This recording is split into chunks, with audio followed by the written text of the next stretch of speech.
Jasmine सब बोल चुप हो गई, लेकिन आंखें अब भी बरस रही थी।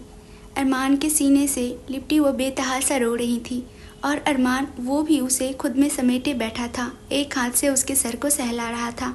आंखें तो अरमान की भी बरस रही थी।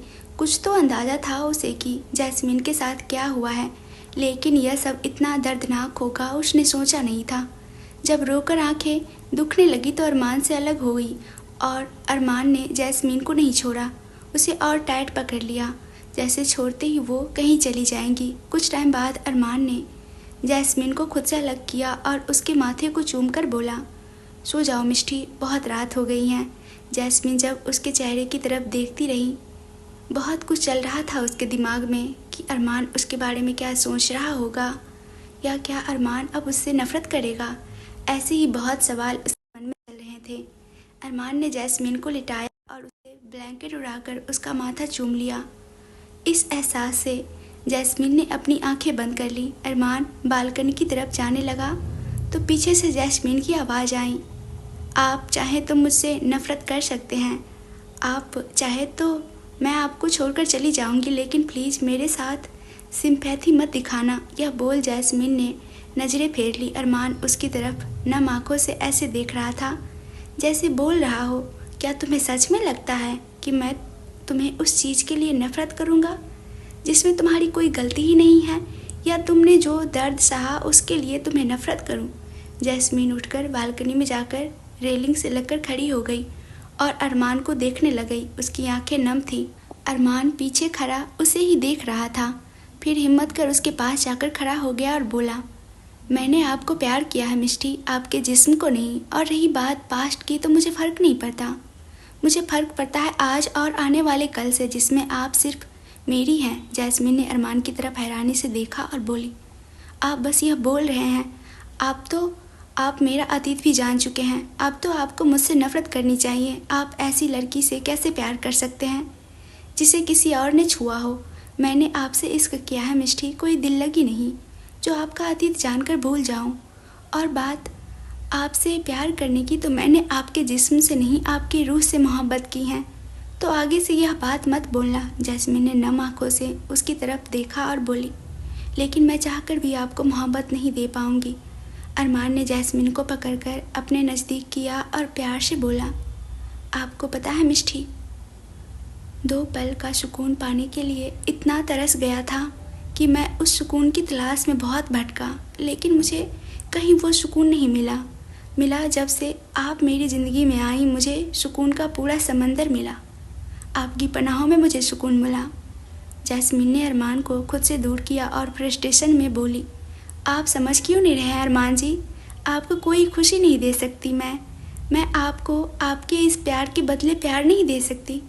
मुझ जैसी लड़कियों को प्यार करने या प्यार पाने का हक यह समाज नहीं देता। हमें यह समाज नापाक समझता है। आप मेरे नाम के साथ जुड़े इस नापाक शब्द को नहीं दूर कर सकते। जैस्मिन की बात सुनकर अरमान ने उसे बाजुओं से पकड़कर अपने करीब किया और गुस्से से बोला, चुप, बिल्कुल चुप। कब से प्यार से समझाने की कोशिश कर रहा हूँ, लेकिन आप समझ नहीं रही हैं। मैंने पहले भी कहा था, फिर कह रहा हूँ, आज के बाद दोबारा कहने की ज़रूरत ना पड़े।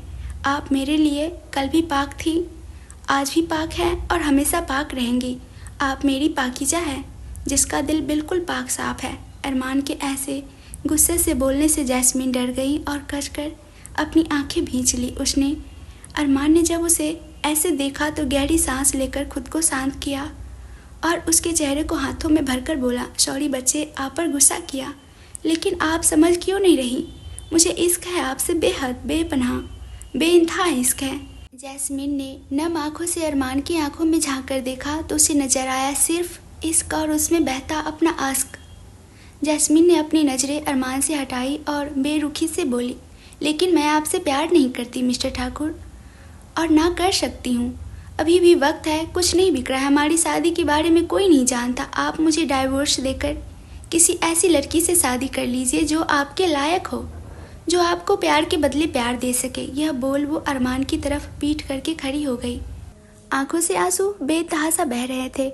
अरमान उसे हैरान नज़रों से देख रहा था। जैस्मिन की बात सुनकर अरमान को अपने सीने में कुछ टूटता हुआ महसूस हो रहा था।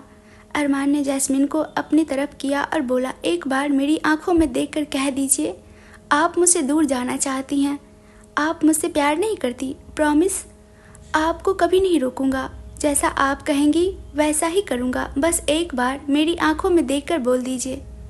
अरमान ने जैस्मिन का चेहरा अपने हाथों में भर लिया। जैस्मिन उसकी आंखों में देख बोलने की नाकाम कोशिश कर रही थी। मैं आपसे प्यार नहीं करती, आप मुझे छोड़ दीजिए। ये सब बोलते समय जैस्मिन की जुबान लड़खड़ा रही थी। अरमान ने उसे ऐसे अटक कर बोलते देखा तो अपने सीने से लगा लिया और बोला, मुझे मेरा जवाब मिल गया। अब तो आप चाहेंगी भी तो इस अरमान ठाकुर से पीछा नहीं छुड़ा सकती। और हाँ, यह जो गुस्सा दिखाने के लिए अरमान की जगह मिस्टर ठाकुर बोला है ना, आगे से ऐसा हुआ तो उसकी सज़ा आपको बखूबी मिलेगी। आप मुझे सिर्फ मेरे नाम से बुलाएंगी, समझी? और हाँ, प्यार से कोई और नाम रखना चाहें तो रख सकती हैं। जैस्मिन अरमान से दूर हुई और बोली, आप समझ क्यों नहीं रहे हैं? मैं आपके लायक आज भी खुद को आईने में देखती हूँ तो घिन आती हैं, खुद से नफरत होती हैं। ऐसा लगता है जैसे अब भी उनकी उंगलियाँ मेरे जिस्म पर रेंग रही हैं, जैसे तब रेंगी थी। जख्मे भले भर चुके हैं लेकिन उनके निशान अब भी बाकी हैं, कुछ जिस्म पर तो कुछ रूह पर। क्या जब आप उन निशानों को देखेंगे तो आपको अफसोस नहीं होगा कि आपने एक ऐसी लड़की से प्यार किया है जिसे किसी ने छुआ है?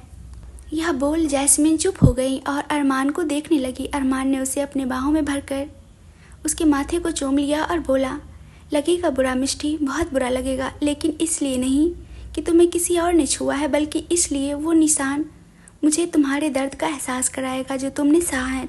तुम्हारी चीखें सुनाई देगी उस निशानों को देखकर, इसलिए तकलीफ होगी, बहुत तकलीफ होगी बच्चे।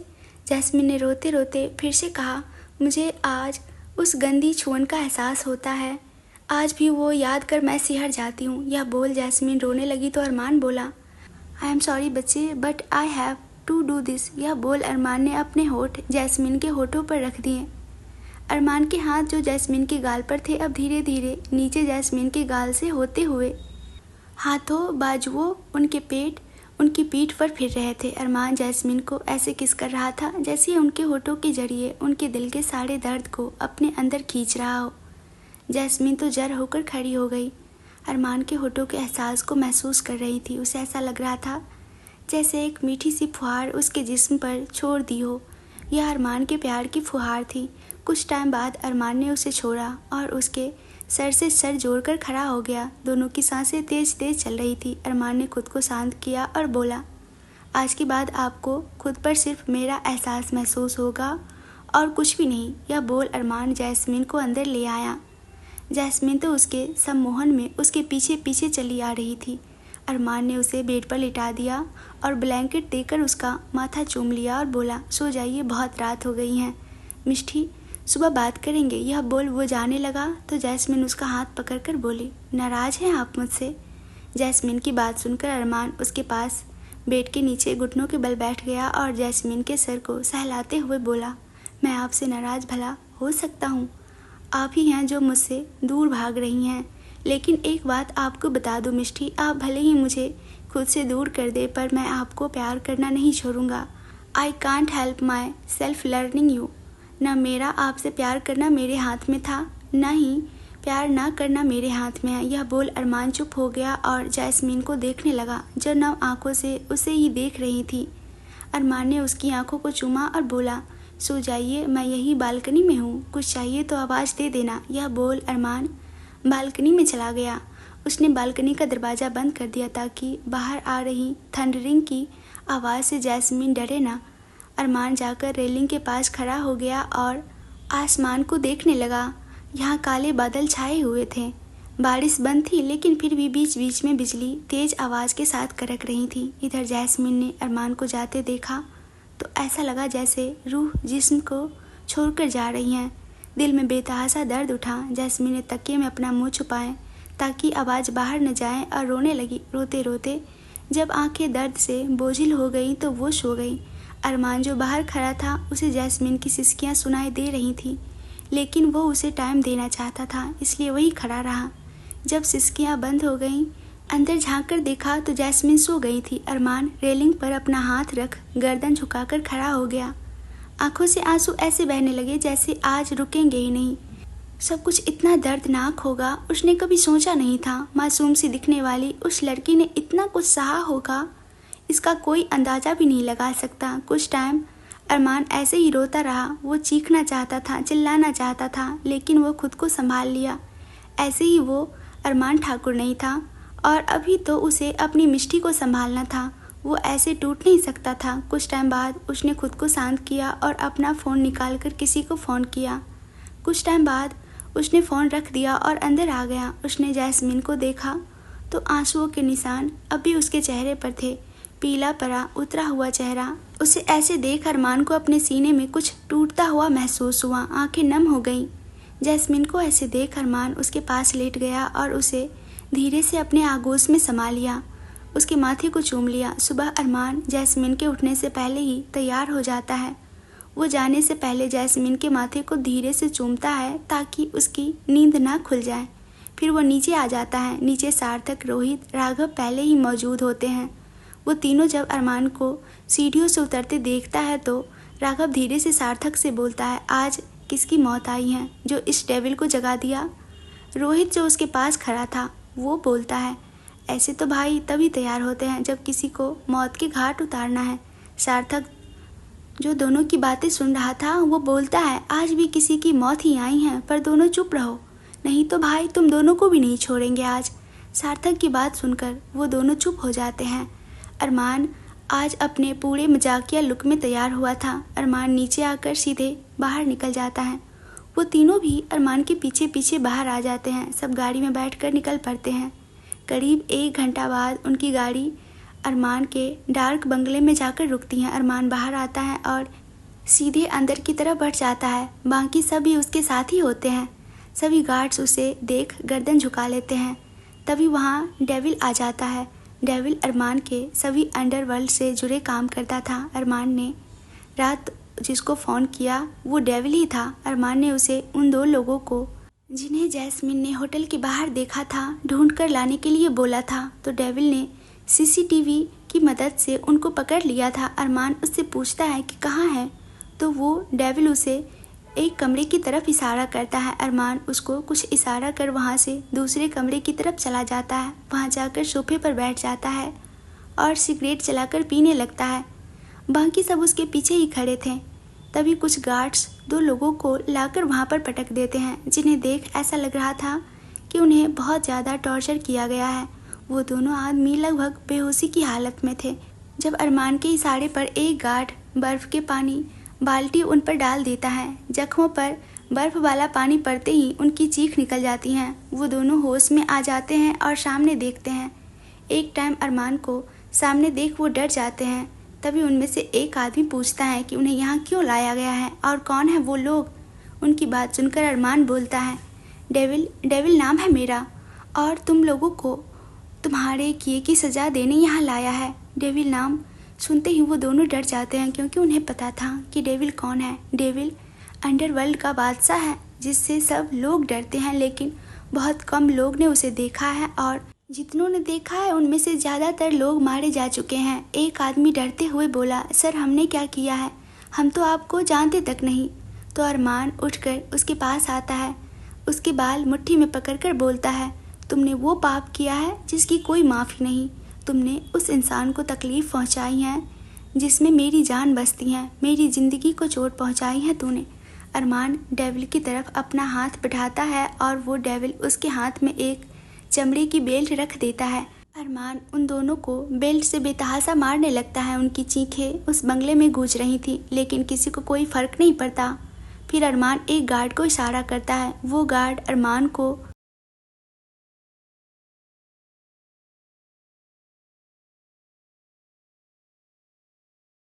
लेकिन किसी को कोई फ़र्क नहीं पड़ता। वो लोग जान की भीख मांग रहे थे। तो अरमान बोला, चीखो और चीखो, लेकिन कोई भी तुम पर रहम नहीं करेगा।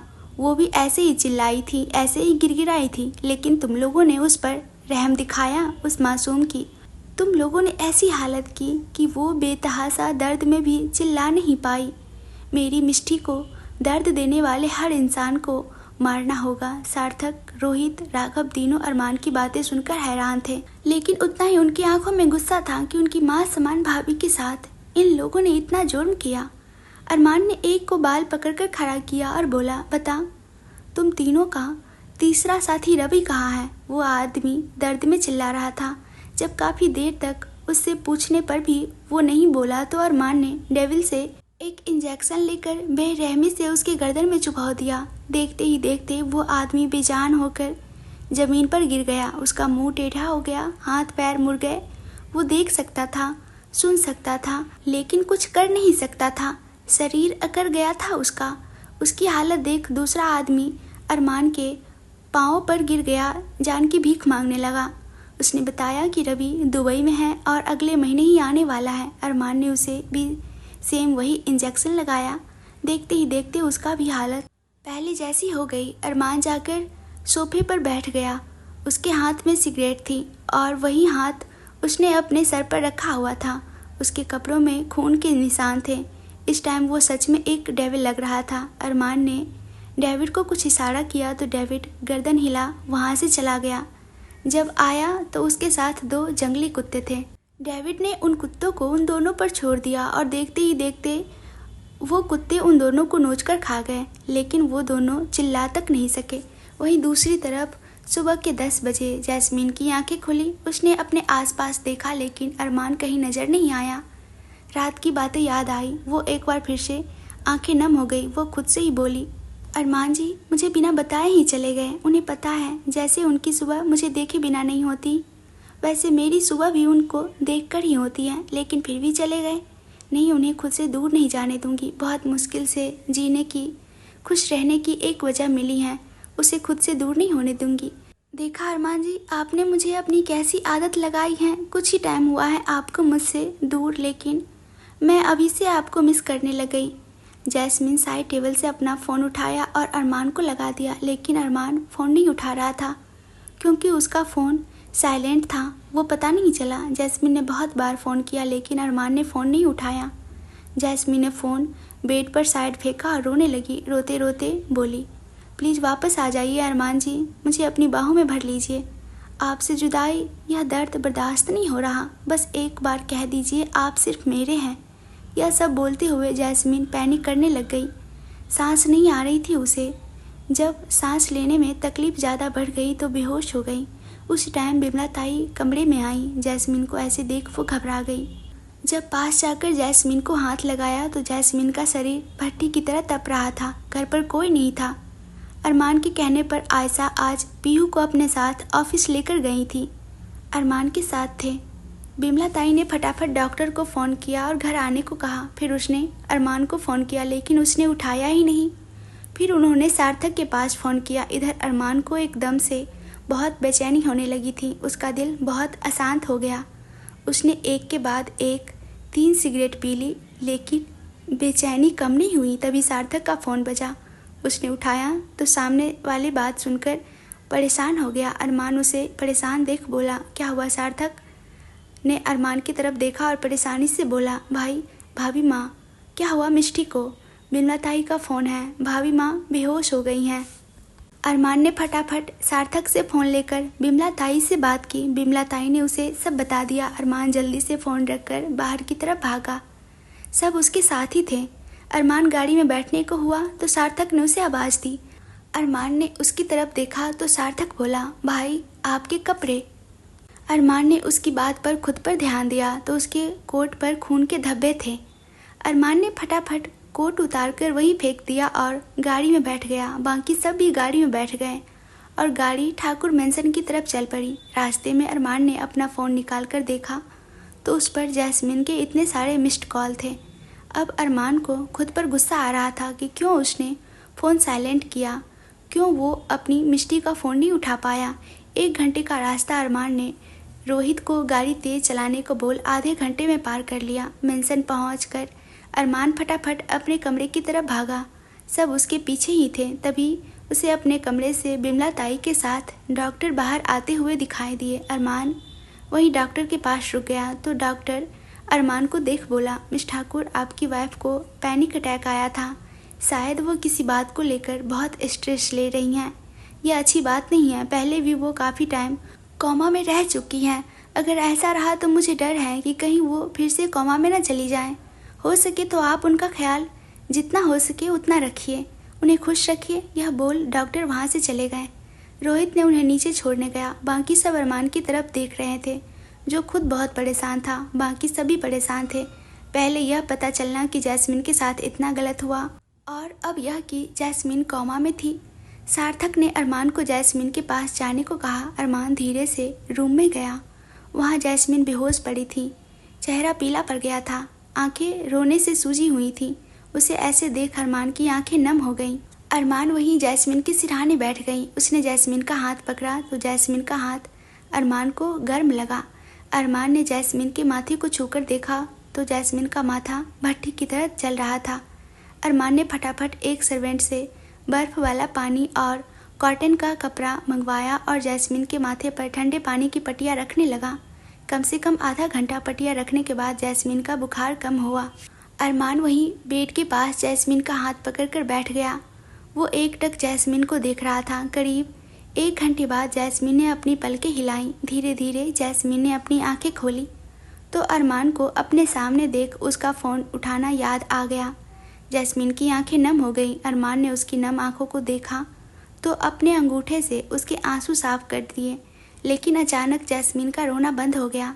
अरमान जैस्मिन के पास बेड पर बैठ गया। जैस्मिन धीरे से उठकर अरमान के सीने से लग गई। अरमान भी उसके सर को सहला रहा था। जैस्मिन रोते रोते बोली, कहाँ चले गए थे आप मुझे छोड़कर? कितना डर गई थी। मैंने कितनी बार आपको फ़ोन किया, लेकिन आपने मेरा फ़ोन तक नहीं उठाया। आपने ही तो कहा था आप मेरे साथ नहीं रहना चाहती, इसलिए।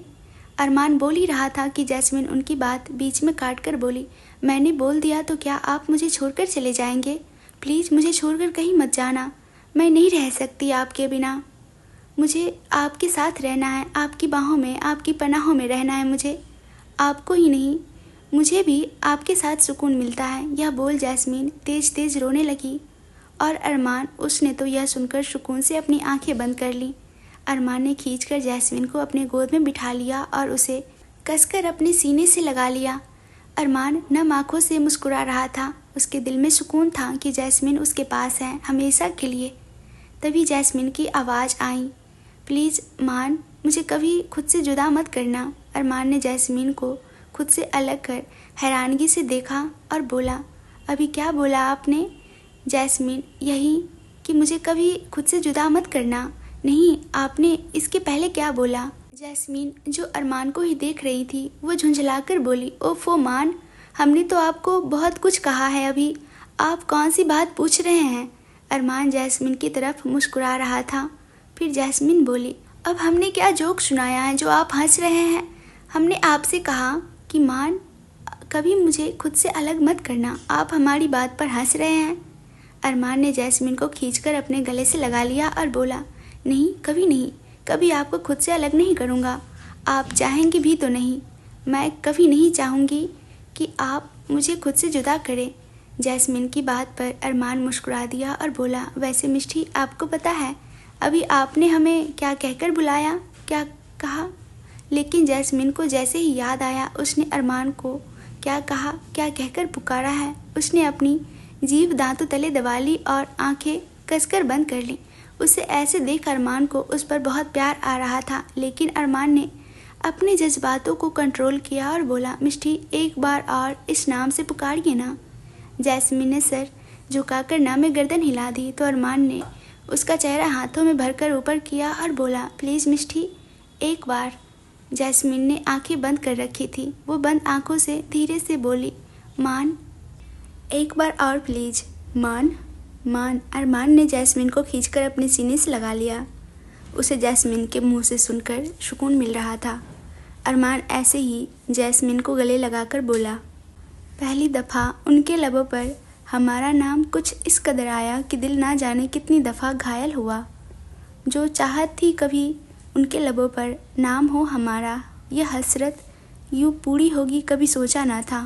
I love you Mishti, I love you so much. यह बोल अरमान ने जैस्मिन के माथे को चूम लिया और उसे अपने सीने से लगा लिया।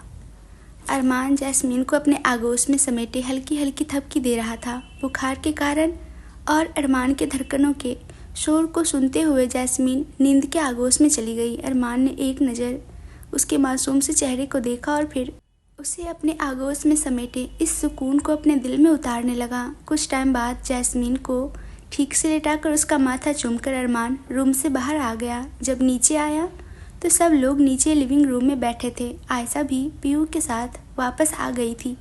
पीहू उसके रूम में सो गई थी। डेविल भी उन दोनों को ठिकाने लगा वहीं आ गया था। सब बैठे थे जब अरमान आकर अपने सोफे पर बैठ गया जो सिर्फ उसके लिए था। उसको देख राघव बोला, भाभी माँ कैसी है भाई?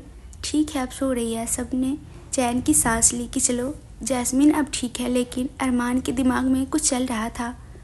उसने गहरी सोच में देख सार्थक बोला, क्या हुआ भाई, क्या सोच रहे हैं आप? अरमान ने उसकी तरफ देखा और गहरी सांस लेकर बोला, मुझे किसी भी हालत में वो रवि चाहिए। मैं उसे जान से मार दूंगा। उसकी वजह से मेरी मिष्टी ने इतना दर्द सहा है। मैं उसे उससे 100 गुना ज़्यादा तड़पाऊंगा। यह सब बोलते समय अरमान की आंखों में बेहिसाब गुस्सा था। उसकी आंखें लाल हो गई थी। तभी उसे आयशा की आवाज़ आई, जीजू क्या हुआ था जैस्मीन के साथ? आयशा की बात सुनकर सब अरमान को देखने लगे। उसकी आंखों में यही सवाल देख अरमान ने गहरी सांस ली और सबको सब कुछ बता दिया। उसकी आंखें नम थीं। अरमान की आंखें सबको यह बताते टाइम नम हो गई थी। तभी आयशा बोली, कोई माँ बाप अपनी बेटी के साथ ऐसा कैसे कर सकता है कि उसकी हालत देखकर भी बाहर वालों पर भरोसा करे। आज तक भगवान से शिकायत करती थी कि मेरे माँ बाप क्यों नहीं हैं, लेकिन आज सोचती हूँ कि अगर माँ बाप ऐसे होते हैं तो इससे अच्छा मैं अनाथ हूँ। मेरे माँ बाप से अच्छा अकेले रहना। आयशा की बात सुनकर किसी के पास कुछ भी कहने को नहीं था। सब कुछ टाइम ऐसे ही चुप बैठे रहे, लेकिन राघव वो बार बार आयशा के चेहरे को देख रहा था। उसे नहीं पता था आयशा अनाथ है। उसका मन हुआ कि आयशा को गले लगा ले और कहे कि वो अकेले नहीं है, मैं हूँ तुम्हारे साथ हमेशा। लेकिन वो खामोश बैठा रहा। तभी उन्हें पीहू की आवाज़ आई। अरमान ने पीहू को उठाकर गोद में बिठा लिया। पीहू अलसाई सी आंखों से अरमान की तरफ देख बोली, पा पीहू को मम के पास जाना है। तो अरमान उसे प्यार से समझाते हुए बोला, प्रिंसेस मम की तबीयत ख़राब है, अभी डॉक्टर ने उन्हें आराम करने के लिए बोला है। जब मम ठीक हो जाएंगी तो आप मम के पास चले जाना। यह सुनकर पीहू थोड़ा उदास हो गई। तो उसे उदास देख राघव बोला, वैसे पीहू क्यों ना हम लोग पार्क में घूमने चलें? उनकी बात सुनकर पीहू खुश हो गई और बोली, ओके चाचू, लेकिन मोमू भी हमारे साथ जाएंगी। यह बोल उसने उम्मीद भरी नज़रों से आयशा की तरफ देखा तो आयशा ने मुस्कुराकर हाँ में गर्दन हिलाई और बोली, ठीक है, लेकिन आप अच्छे बच्चे की तरह मिल्क शेक पियेंगे, फिर आपको रेडी कर दूंगी, फिर हम पार्क में चलेंगे। यह बोल वो पीहू को लेकर अपने साथ किचन में ले गई। बाकी सब भी अपने अपने रूम की तरफ बढ़ गए। अरमान जब रूम में पहुंचा तो जैस्मीन अभी सो रही थी। अरमान धीरे से उसके पास गया और उसे प्यार से उठाने लगा। अरमान ने जैस्मीन के माथे पर हाथ छूकर देखा कि कहीं अभी तो बुखार नहीं, लेकिन टेम्परेचर नॉर्मल देख अरमान को चैन मिला। अरमान माथे को छूते ही जैस्मीन की आंखें खुल गईं। वो अरमान को देख मुस्कुरा दी। अरमान ने भी उसके माथे को चूम लिया और बोला, उठ जाइए मिष्टी, फ्रेश हो जाइए, खाना खा लीजिए, फिर दवाई भी लेनी है। जैस्मीन ने अरमान की बात सुनकर उठने की कोशिश की, लेकिन उठ नहीं पाई। तो अरमान उसे झुककर अपनी गोद में उठा लिया और वॉशरूम की तरफ चल पड़ा। जैस्मीन तो उसके ऐसे अचानक उठाने से घबरा गई और अपनी बाहें अरमान के गले में लपेट दी। अरमान उसे वॉशरूम में जाकर उतारा और बोला, आप फ्रेश हो जाइए, मैं तब तक आपके लिए कुछ खाने को लाता हूँ। यह बोल अरमान जाने लगा तो जैस्मीन की आवाज़ सुनकर रुक गया। सुनिए, अरमान पीछे पलटकर देखा और इशारे से ही पूछा, क्या हुआ? तो जैस्मीन कुछ बोलने की कोशिश करने लगी। मुझे जैस्मीन को अटकता देख अरमान उसके पास आया और बोला, क्या हुआ मिष्टी, साफ साफ बोलिए। वो मुझे मेरे कपड़े चाहिए थे, मुझे शावर लेना था। उसकी बात सुनकर अरमान मुस्कुरा दिया और उसका चेहरा हथेलियों में भरकर बोला, आप मुझे कुछ भी कहने के लिए झिझकने की ज़रूरत नहीं है। आप मेरी पत्नी हैं, आप खुलकर मुझसे कुछ भी कह सकती हैं। यह बोल अरमान ने जैस्मीन के सर को सहला दिया और कबर्ड से जैस्मीन के लिए कपड़े लाकर उसे दे दिया और खुद वॉशरूम से बाहर निकल गया। उसने बिमला ताई को फ़ोन कर जैस्मीन के लिए सूप बनाने को कहा और खुद जैस्मीन का वेट करने लगा। जब तक जैस्मीन वॉशरूम से बाहर आई, बिमला ताई सूप रूम में रखकर गई थी। जैस्मीन वॉशरूम से बाहर आई तो अरमान बस उसे देखता ही रह गया। शावर लेने से एकदम फ्रेश लग रही थी, गीले बाल जिसमें से पानी की बूंदें टपक रही थी। अरमान की नज़रें तो जैस्मीन के होठों पर ठहरी पानी की बूंदों पर ही अटक गई। अरमान को पता नहीं चला कब वो जैस्मीन की तरफ बढ़ने लगा। जैस्मीन ने जब अरमान को अपने तरफ आते देखा तो उसके दिल की धड़कनें बढ़ गईं। अरमान एक टक जैस्मीन को देखते हुए उसकी तरफ बढ़ रहा था और जैस्मीन अपने कदम पीछे ले रही थी। जैस्मीन पीछे जाते जाते दीवार से लग गई। अरमान ने उनके दोनों साइड अपने हाथ रख दिए। जैस्मीन अरमान की नज़रों की तपिश सहन न कर सकी, इसलिए उसने अपनी पलकें झुका ली। उसके दिल की धड़कन काफ़ी बढ़ चुकी थी, जो अरमान को भी सुनाई दे रही थी। कुछ ऐसा ही हाल अरमान का भी था। अरमान ने अपना एक हाथ जैस्मीन के गाल पर रखकर उसके गाल को सहलाया। जैस्मीन अब भी नीचे देख रही थी तो अरमान बोला, मेरी तरफ देखिए मिष्टी। जैस्मीन ने नाव में गर्दन हिला दी तो अरमान ने हथेलियों में भरकर जैस्मीन के चेहरे को ऊपर उठाया, लेकिन जैस्मीन ने अपनी पलकें झुका ली। अरमान ने उसकी झुकी हुई पलकों को देखा तो अपने होठ बारी बारी उनके पलकों पर रख दिए। जैस्मीन ने अरमान की शर्ट को कसकर पकड़ लिया। उसके गाल शर्म से लाल हो गए थे। अरमान ने उसके शर्म से लाल गालों को देखा तो मुस्कुरा दिया और फिर जैस्मीन के कान के पास बोला, अपनी मान की तरफ नहीं देखेंगी मिष्टी। जैस्मीन ने धीरे से आंखें खोल अरमान की तरफ देखा तो अरमान शौक निगाहों से उसे ही देख रहा था। पता नहीं क्या था अरमान की नज़रों में कि जैस्मीन की नज़रें उसकी नज़रों में उलझ कर रह गईं। अरमान धीरे से उसके चेहरे की तरफ झुका तो जैस्मीन की आंखें बंद हो गईं। अरमान और जैस्मीन के होठों में बहुत कम फासला था। उनके होठ मिलने ही वाले थे जब राघव ने दरवाज़ा खोल अंदर आ गया। उसके साथ पीहू भी थी। राघव ने उन्हें इतने पास देखा तो फटाफट दूसरी साइड घूम गया और बोला, सॉरी मैंने कुछ नहीं देखा। राघव की आवाज़ से दोनों जल्दी जल्दी अलग हो गए। जैस्मीन अपनी नज़रें उठा नहीं पा रही थी। उसके गाल तो ऐसे लाल हो गए थे जैसे शरीर का सारा खून उसके चेहरे पर ही आ गया हो। अरमान भी जैस्मीन से दूर हो गया और इधर उधर देखने लगा। तभी पीहू की आवाज़ आई, मम। जैस्मीन ने पीहू की आवाज़ सुनकर उनकी तरफ देखा और घुटनों पर बैठ अपनी बाहें फैला दी तो पीहू भागकर जैस्मीन के गले लग गई। जैस्मीन ने पीहू से अपने बाहों में भर लिया और माथे को चूम लिया तो पीहू बोली, मम आप कहाँ थे? मैंने आपको बहुत मिस किया। आप कल से मुझसे नहीं मिले। पीहू की बात सुनकर जैस्मीन ने उसे अपने और नज़दीक कर लिया और बोली, सॉरी बच्चे, आगे से मम कभी ऐसा नहीं करेंगी। हमेशा अपनी प्रिंसेस के पास रहेंगी। क्या बोल जैस्मीन ने पीहू के पूरे चेहरे को चूम लिया और उसे लेकर सोफे पर बैठ गई। अरमान और राघव उन दोनों को देख मुस्कुरा दिए। अब अरमान ने राघव की तरफ देखा तो वो उसे ही देखकर शरारत से मुस्कुरा रहा था। अरमान ने उसकी तरफ घूरकर देखा, लेकिन राघव को कोई फर्क नहीं पड़ा। अरमान ने उसकी तरफ से ध्यान हटाकर जैस्मीन और पीहू को देखने लगा। फिर अरमान जैस्मीन को देख बोला, ठीक सूप ठंडा हो गया है, बिमला ताई को कहकर दूसरा बनवा देता हूँ। कोई बात नहीं, हम नीचे चलते हैं, वहीं बिमला ताई को बोल देंगे। अरमान ने हाँ में गर्दन हिलाई तो सब नीचे चले गए। नीचे सब ने जैस्मीन से उनकी तबीयत का पूछा। फिर सब ने कुछ देर बातें की और डिनर कर अपने अपने रूम में चले गए। आज पीहू अरमान और जैस्मीन के साथ ही सोई थी और अरमान भी अपने दोनों जानों को अपनी बाहों में भरकर सुकून से सो गया।